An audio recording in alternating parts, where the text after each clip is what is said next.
Hey there everyone, welcome back to Utility Sports. Really excited for today's video as we continue our draft coverage, but no longer is it 2023, we are past the 2023 NBA draft cycle. I have a huge thank you to everyone who supported us along the journey. Really had a great time, not only live streaming for the 2023 NBA draft, but just throughout the entire process, breaking down the prospects, watching and learning their games and sharing it with you, and also learning from you guys. I just have so much fun.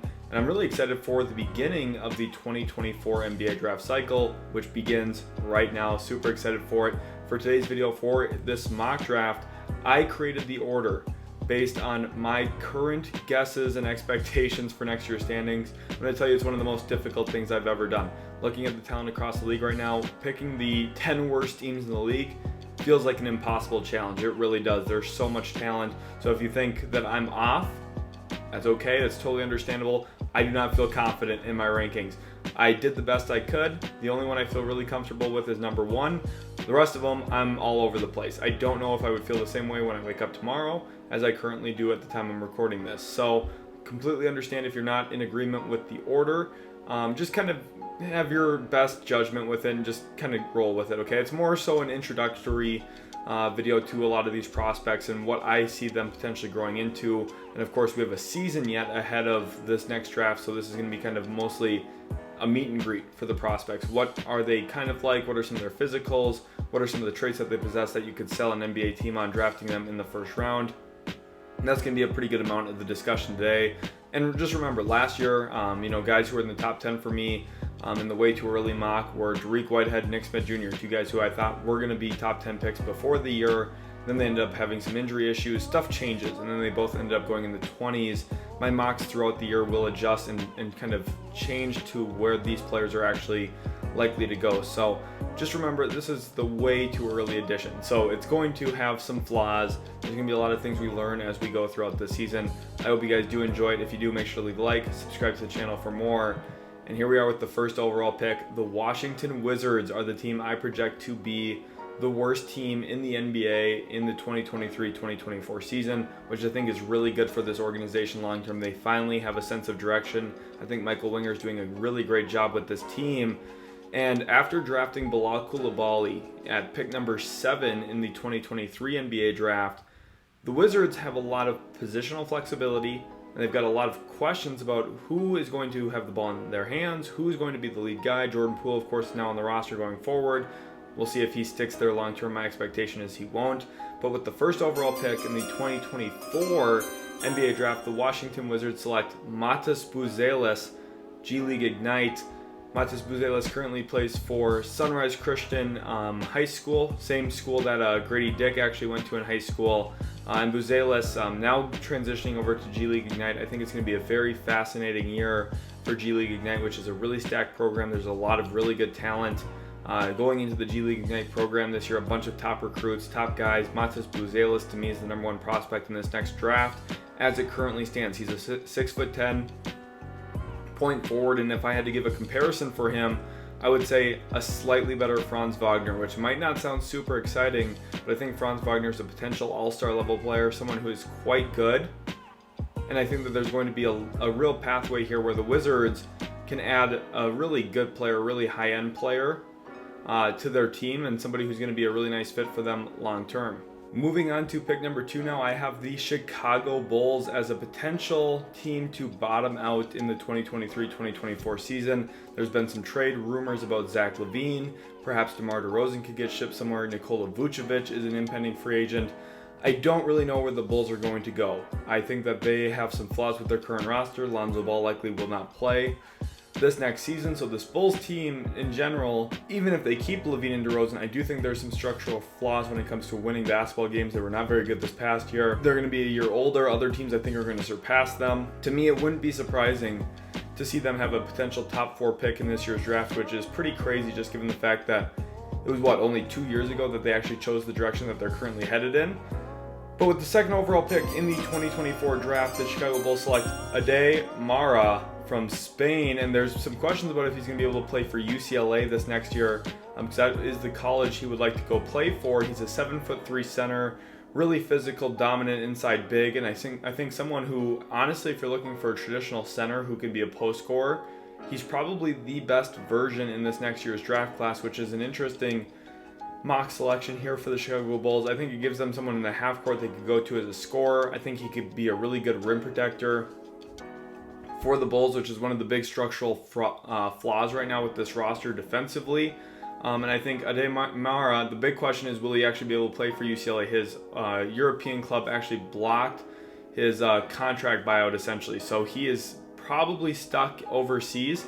We might not get to see him in UCLA at all, which is a huge loss for Mick Cronin in that program. So we'll have to see. We're keeping our eye on Aday, but he's a huge prospect. I mean, absolutely huge. He's big, ginormous, and just giant. So the Bulls, very interesting prospect, and I think he's going to be a player that we do have to keep our eyes on. I think he's going to be a very wide-ranged player, specifically early on in the process for where you see him mocked. Some people might value that size. Some people might have defensive concerns, kind of pigeonholing yourself into drop coverage defensively. I think realistically, the offensive talent's there to justify a top-end selection in this year's draft, given the fact that I think the 2024 draft is not terribly bad, but it's not nearly as strong as the 2023 draft was. Moving on to pick number 3, we have the Charlotte Hornets now, and of course they made headlines taking Brandon Miller 2nd overall, and now with the 3rd overall pick, the Charlotte Hornets select Ron Holland, G League Ignite. They go with another wing, and this one actually really does fit around LaMelo Ball, and it's not that he's just a wing, it's the fact that he's a physical, downhill force, athletic wing who actually puts some pressure on the rim. Both he and Miles Bridges are actually capable of doing that, assuming Bridges is back with the organization. The Hornets are a very tough team to mock for me. I don't like Steve Clifford as a head coach, but I'm not exactly sure where the Hornets are going to finish next year. Again, figuring out the order here was the toughest thing I've ever done.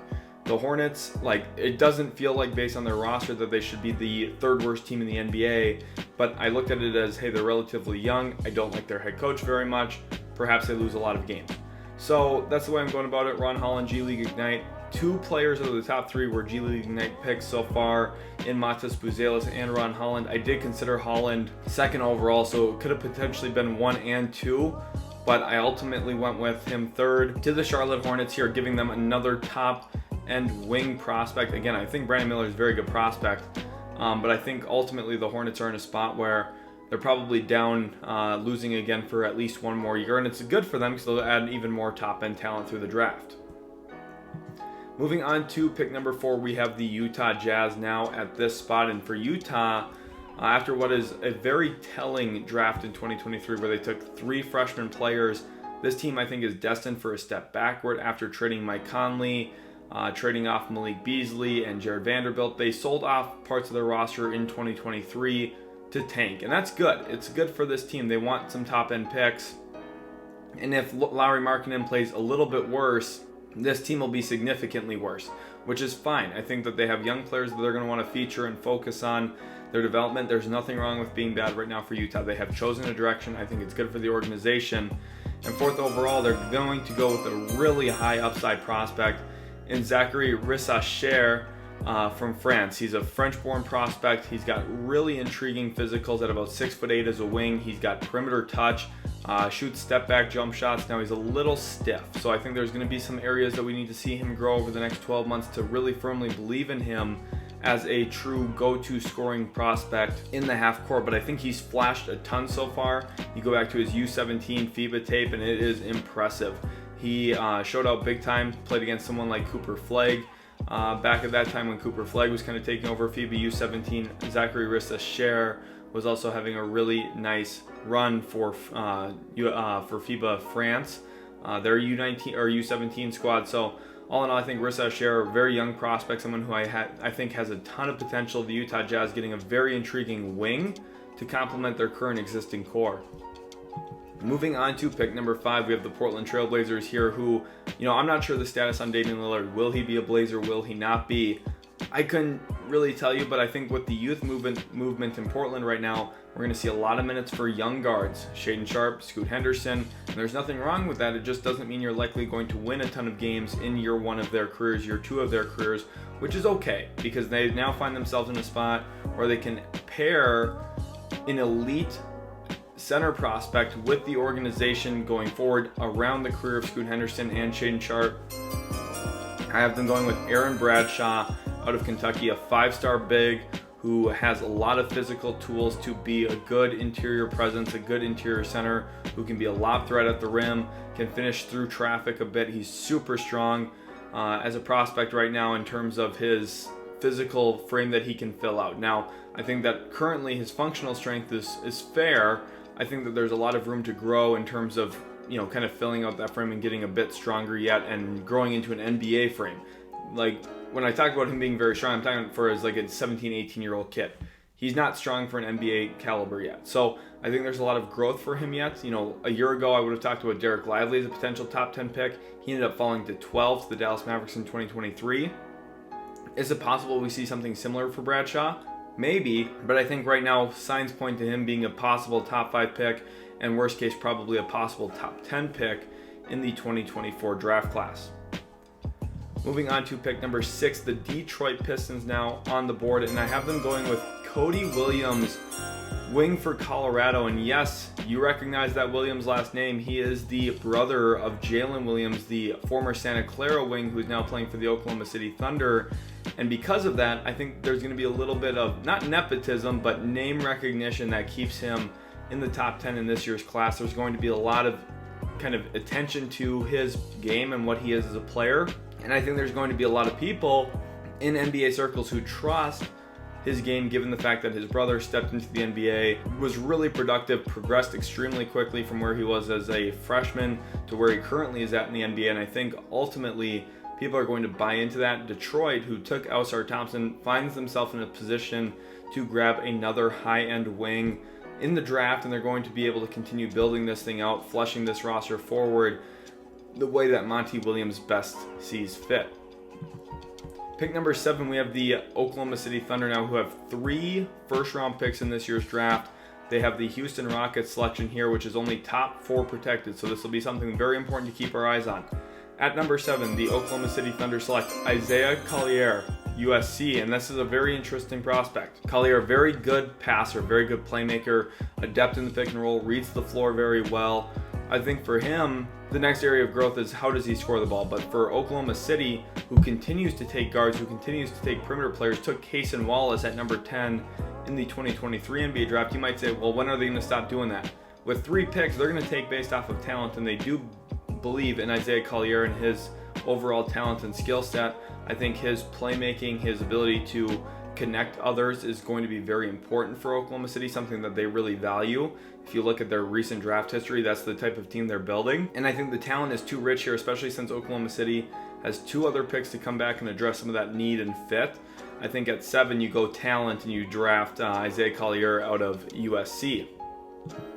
Moving on to pick number 8, we have the San Antonio Spurs now, who are looking to build their franchise out around Victor Wembanyama, and I think they have a really good chance to build one of the best defensive units in the NBA, given the fact that they have the world's premier shot blocker holding down the paint for them now. And at 8th overall, this is a pick I really, really love, and I do believe this guy firmly belongs in the top 8, and it's not based off of name recognition, it's based off of game. Bronny James out of USC. We have back-to-back Trojan guards going 7th and 8th overall, and Bronny James, to me, the best connector in this year's draft. Somebody who is a seamless fit off the basketball. He's going to cut intuitively. He has a really good understanding of how to utilize a pick and roll. I think he's a growing playmaker, a growing shooter. I think every time I've seen him play, he gets better and better and better, and I think the skill set really does warrant a top 10 selection, especially in somewhat of a thinner draft. Now, if he was in the 2023 draft, I'd be less certain about that, but I think in 2024, I see him firmly positioned, and people, I know there's going to be trolls, I know there's going to be people saying, oh, it's because it's LeBron James' kid. It has nothing to do with that. If this was random player X, and he had the same exact skill set as Bronny James, who's athletic, pretty good shot blocker as a guard, just makes a lot of winning plays, we'd be talking about him as a potential top 10 pick. Think about it. Cason Wallace just went in the top 10, and I think Bronny James has some very similar components to his game as Cason Wallace, and I'd actually even argue that Bronny James is a better shooter than Cason Wallace.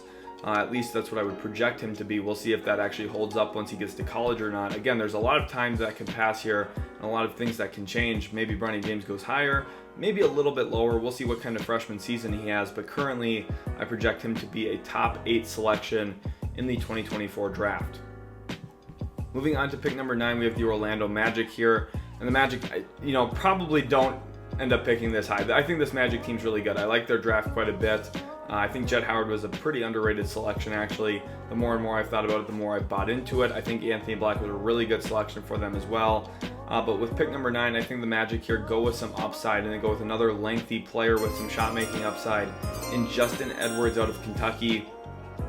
The Kentucky Wildcats have a really strong class coming in of freshmen, and we're going to see a lot of them get drafted in the first round in 2024. Justin Edwards is another example at about 6'7". He's got arms that, as Jay Bilas would say, go on for days.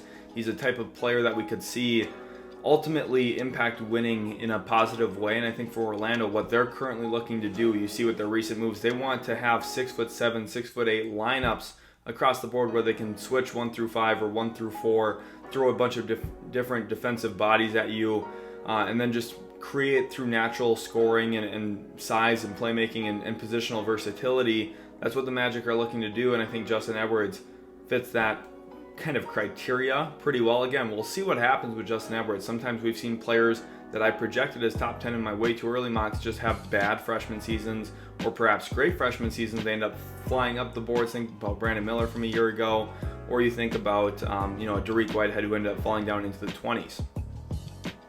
Pick number 10 now, the Houston Rockets. On the clock here, this pick comes from the Brooklyn Nets. And with the 10th overall pick in the 2024 NBA draft, the Houston Rockets select DJ Wagner out of Kentucky. This was a really hard pick for me to mock for Houston. They absolutely killed the 2023 NBA draft, in my opinion, going with Amen Thompson and Cam Whitmore at picks 4 and 20 respectively. That's a huge steal on Whitmore. So this team doesn't necessarily need more young talent, but if we're going to go with some young talent, which I still think is worthwhile taking at pick 10, why don't we have it be one of the top high school recruits from this high school class? Because DJ Wagner, he's kind of a combo guard, a little bit smaller, but boy, can he create a shot. And I think if you're looking at Houston, the question is, how long is Kevin Porter Jr. going to be there long term? He had a pretty solid 2023 season. What does that look like in 2024 with Ime Udoka? Let's get a kind of an electric bench scorer in there, someone who can create shots for himself, and we'll see if that kind of fills a role for this Rockets team long term. It's about upside, it's about talent here, and a guy who is a really high-end recruit fits the bill for me at number 10. Moving on to pick number 11, now we have the Indiana Pacers here, and I do like what the Pacers have done so far with their roster. I think Ben Shepherd was a really nice selection, Jarris Walker, a really good pick, and I think with Indiana in general, what I want to do here is I considered playmaking, but ultimately I just didn't love the other options on the board as much. So I wanted to go with some pure size and a really good screen setter to open up Tyrese Halliburton a little bit more as a scorer. So for me here, 11th overall, I went with Donovan Clingan from UConn, who I think is destined to have a big season for UConn, who, obviously they lost Jordan Hawkins, they lost Adama Sanogo, they lost Andre Jackson Jr. They're going to have guys step up big time. I think Clingan is going to be a focal point of their offense. I think they're going to emphasize hitting him on cuts and duck-ins and rolls a little bit more frequently than they did this past year. And because of that, we're going to see his statistical output grow. He's fairly athletic. I think, again, a really good screener. One really important part of UConn's offense was Clingan's ability to both screen on and off the ball. If you're looking for ways to open up some of Indiana's weapons that they currently possess, I think Clingan's a really intriguing option for them at pick number 11. Pick number 12, we move on to the Oklahoma City Thunder again. Remember, earlier on the Thunder went with Isaiah Collier from USC, and now this is one of those spots where we can address fit a little bit. And it's a player who was a possible first-round selection in 2023, ended up withdrawing from the draft, and now will be eligible for the 2024 NBA draft. He actually went over to the NBL as one of the next stars in the NBL league, and that is Bobi Klintman, the Swedish forward who will be playing in Australia for the Kaiern Taipans next season. And I think with Oklahoma City, again, we're taking some upside swings. We did that with Isaiah Collier, but we're going to still be able to find ways to flesh out this roster. They badly need a power forward still in there. I think Bobi Klintman's got that kind of intriguing combination of length, size at 6'10" with a 7-foot plus wingspan, and he's got some skills that make you a believer in him as a potential lottery pick in a thinner draft class and a not as good draft class. Bobi Klintman, again, he can operate out of a short roll, can get him the ball in the middle of the floor, and he can make a decision. That's already better than a significant handful of prospects in this draft. So because of that, and with some of that professional experience he'll get in the NBL, a league that Oklahoma City has proven to be willing to draft from, I think that he could be destined to be an Oklahoma City Thunder next season. Pick number 13, we have the Minnesota Timberwolves. It was really hard for me to include them as a lottery team. I think the Timberwolves are good, but I just think as you go through the Western Conference, there's a lot of really good teams, so I struggled a bit. Minnesota. Pick number 13, I have them going with Tyrese Proctor out of Duke. I think this is a really strong selection for them. Tyrese Proctor will be a sophomore guard next season, and we've seen a lot of sophomore guards in recent drafts really propel their game and get to the next level. Jordan Hawkins is an example from this most recent class. But over the course of history, we've seen guys like John Morant do that. There's been a lot of players who stick around for that second year of college. They end up going big time in that second year where they adjust to the speed of the game, the flow of the game. They understand how to run an offense now, and they pop off. And I think we could see Tyrese Proctor maybe in that role a little bit for Duke, where he's going to be a little bit more comfortable working with John Shire, their head coach there at Duke. And as the season progressed for the Blue Devils, we saw Proctor become more and more comfortable as a drive and kick guy, which for Minnesota, we need to see him maybe grow into a drive and lob guy with Rudy Gobert. But point guard's a long-term need for the Minnesota Timberwolves. Right now they have Mike Conley, who I think is good for this team as they're currently constituted. But Mike Conley's going to be well into his late 30s. You can't just rely on Mike Conley for the next 3, 4, 5 years. I think you need to get a point guard in the building, and you need to do it soon if you're Minnesota. Tyrese Proctor has the size, he has the playmaking feel, and I think he's a growing player when it comes to his skill set. I think he's emerging in pretty much every area of the game. So I think the sophomore season could be a huge breakout year for Tyrese Proctor and potentially become a lottery pick. There was some consideration if he'd be a back into the first round guy in 2023. I think he ultimately made the right decision going back to school, and I think coming out in 2024 is going to be a really good decision for him holistically. With the 14th overall pick in the 2024 NBA draft, the San Antonio Spurs via the Toronto Raptors select Stephon Castle, UConn. And I talked about UConn players having to step up big time. It's pretty nice having a 6'6" combo guard walking into the gym for you as a high-level recruit coming in and giving you an opportunity to have another lead scorer, another go-to ball handler, decision maker, and ultimately a lead scorer possibly for UConn this next season. Dan Hurley just got a huge extension with the organization, and if it comes to basketball X's and O's, Dan Hurley's one of the smartest in college basketball at utilizing his best scorer, his best player, to put the ball in the hoop. And I think Stephon Castle very possibly could qualify as that. Now I'm interested to see kind of the relationship between Castle and Clingan for how their kind of pick and roll game grows and some of the elements that those two guys have to work out. I think UConn's going to be a really fascinating watch next season after they won the title this year in the college game. How do they go about building forward, continuing to try and win another title? Can they be repeat champions, which is a very, very difficult thing to do in college basketball? I would very much likely bet against it, but they've got a good cast coming back in, and I think they have the coach to figure it out. So for San Antonio here, the reason I went with Stephon Castle is I like his size, I like his play style, the way that he slows the game down, can play through bumps a bit. I think those are all intriguing things for San Antonio, who ultimately long-term, with what I've been looking for them, with what we've been mocking, we're looking for guards, Brian James connective, and I think Stephon Castle can do some of the scoring work that ultimately San Antonio is going to need out of the backcourt at some point.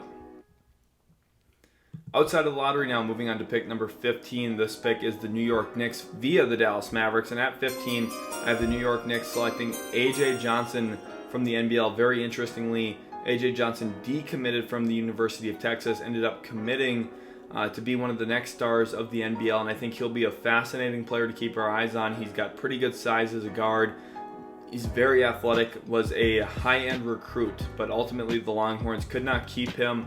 And I think in the NBL, this is a really great situation for him to get professional-style reps. And specifically what I mean by that is in the NBL, they play a very similar game to the NBA. High-paced, up and down, three-point shots, a lot of pick and roll. And because of that, he's going to be very well-versed in NBA actions, NBA identity. And I think A.J. Johnson for the Knicks, who probably will trade some of these assets. I don't see them staying here and picking, to be honest, at the actual draft date. But the Knicks, assuming that they stick here, a point guard long-term could be a good investment for them as a potential backup option behind Jalen Brunson as kind of a backup complement to Emmanuel Quickley, who's been kind of a do-it-all defensive player for the Knicks over the last year or so. The New Orleans Pelicans at pick 16. This comes from the Los Angeles Lakers, part of that Anthony Davis trade.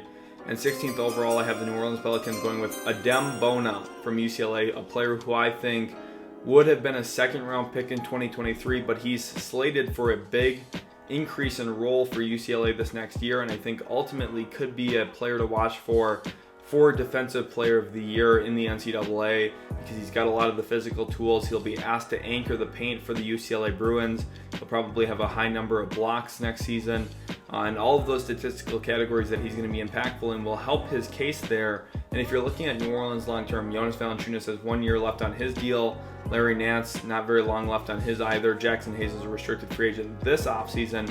The Pelicans could ultimately be going through a facelift at the center position, and Adem Bona could be a nice long-term replacement for them if they feel he's fit to do so. Pick 17, we have the New Orleans Pelicans. Again, this is their own selection now.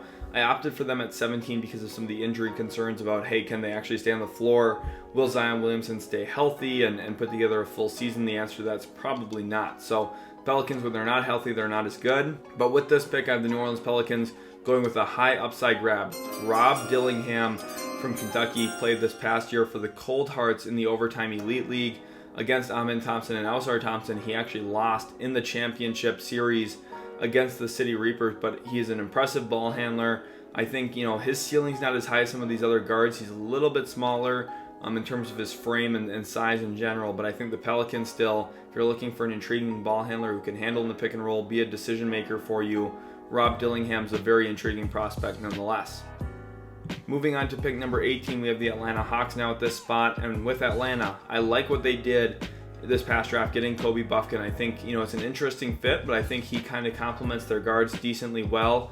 At 18 here, I have the Atlanta Hawks going for a center, Kel'el Ware out of Indiana, former Oregon big, of course, didn't really find a consistent role there with the Oregon Ducks, ended up transferring now to Indiana, who has a collection of really good forwards and bigs. They've got a really nice front court that they've built out there for the Indiana Hoosiers, even though they lost Trace Jackson Davis to the 2023 NBA draft.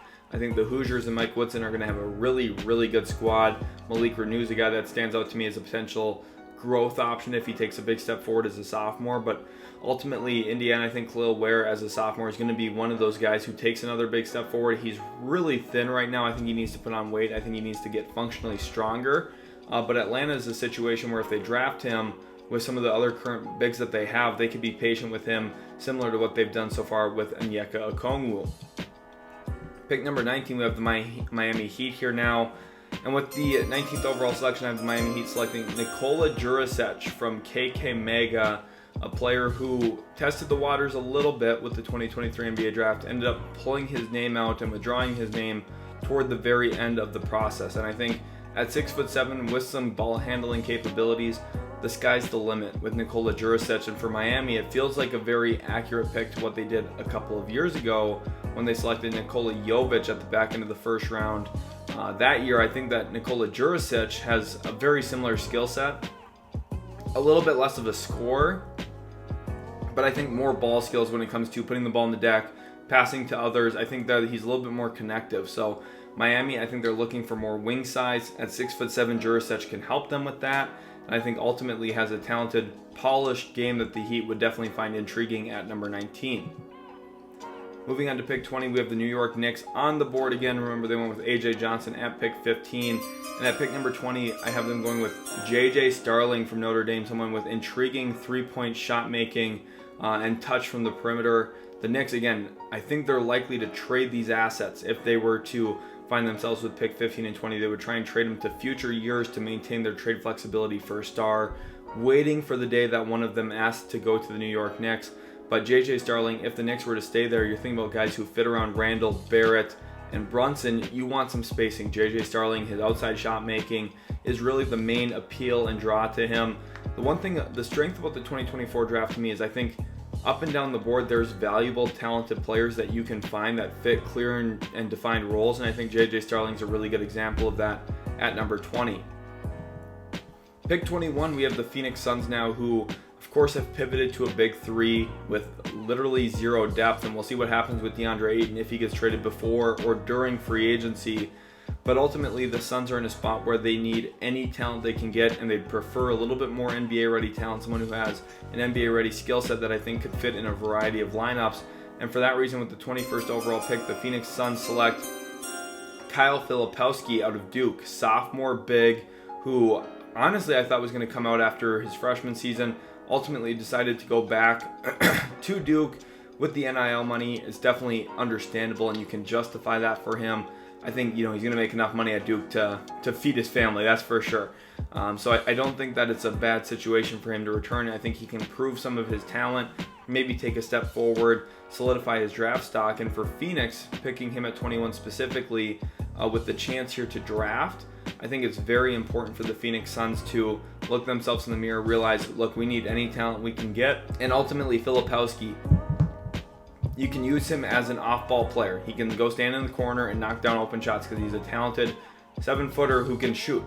You can have him handle a little bit. He could probably lead the break in transition a hair for you if you want him to do that. You could use him as kind of an inverted pick and roll guy. Now, the Suns aren't probably going to ask him to do all of those things, but you don't want to just pigeonhole a player on day one of their careers. You want players who are versatile, can fit into a few different strategies and kind of skills.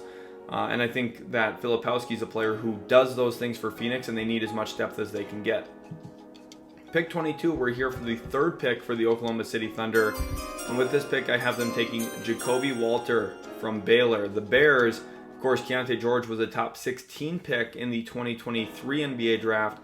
So there's going to be some scoring that can definitely be filled because Keontae George knew how to get shots up. So we'll see if Jacoby Walter, a new import for them through the recruiting class this past year, we'll see if he can fill in that role as kind of a guard who is going to be a go-to scorer for them to a certain extent. I'm interested to see how he plays. I think he's one of those players who has a lot of variance right now. We could see him climb up the board significantly high. I think we could see him possibly fall to the first round depending on how his year goes.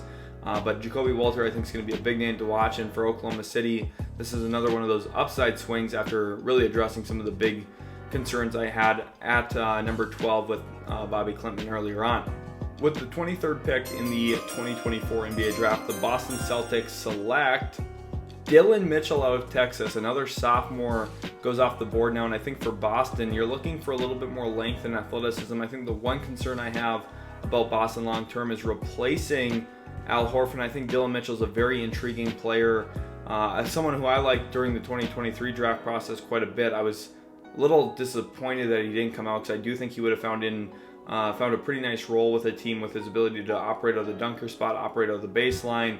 I think during the combine and his pro day specifically, he was able to showcase a little bit more shooting touch than what people were expecting. Now, it didn't go perfectly, but for a player that didn't attempt a single three at Texas, the fact that he was shooting and knocking down some perimeter shots definitely was eyebrow raising for GMs and executives. And I think with another year of growth and maturity and development, we could see him solidify his grade as a first-round pick in a weaker class. 23rd to Boston feels like the upside and positional need long-term fits there pretty well. Moving on to pick 24, the Atlanta Hawks here now at this spot. And this pick comes from the Sacramento Kings from the Kevin Huerter trade. And I think for Atlanta, we're looking to address more shooting, more wing perimeter shot making long-term. And it's a player I could definitely see landing in Atlanta. Andrei Stojakovic, son of Peja Stojakovic. He's going to Stanford. I think he's going to have a really good freshman season for them. He's a fantastic corner shooter specifically. I think has flashed in his high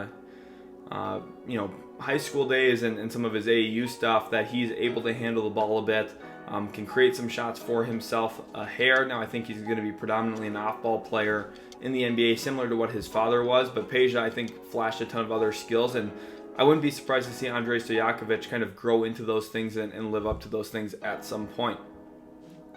Pick number 25, the Memphis Grizzlies here now. With the 25th pick, the Memphis Grizzlies take an upside player here in Dennis Evans out of Louisville, a former Minnesota Golden Gopher commit, ended up decommitting from the Golden Gophers to go to Louisville. And Louisville's actually loaded up this year with a bunch of transfers, high recruits. Louisville had a really, really bad year, but I think that NIL money, a few different changes to the program, ultimately brought in some prospects that people were not expecting for them to land, some higher recruits, some higher transfer status players. And because of that, I think the Louisville program is going to be a lot more competitive this next year. And I think because of that, Dennis Evans, who's a big, tall, lengthy player who can shoot from the perimeter, handle the ball a bit, is going to be focused on and flashed a lot in their offense. And I see him as a huge upside swing type prospect. Now, there's a really low floor with him. The question is he big enough, strong enough, thick enough to play in the NBA as a big? The answer to that on day one is no. So putting him in a situation where you have Steven Adams, Brandon Clark, other strong, well-developed, well-defined big man ahead of him is really good for his long-term development. You can be very patient with him, wait for him as he probably needs some time in the G League with the Memphis Hustle to grow in his game, grow in his frame specifically. So I think it's a good pick for the Grizzlies. I'm high on Dennis Evans as a prospect and what he offers in terms of length, size, shot blocking, three-point perimeter shot making.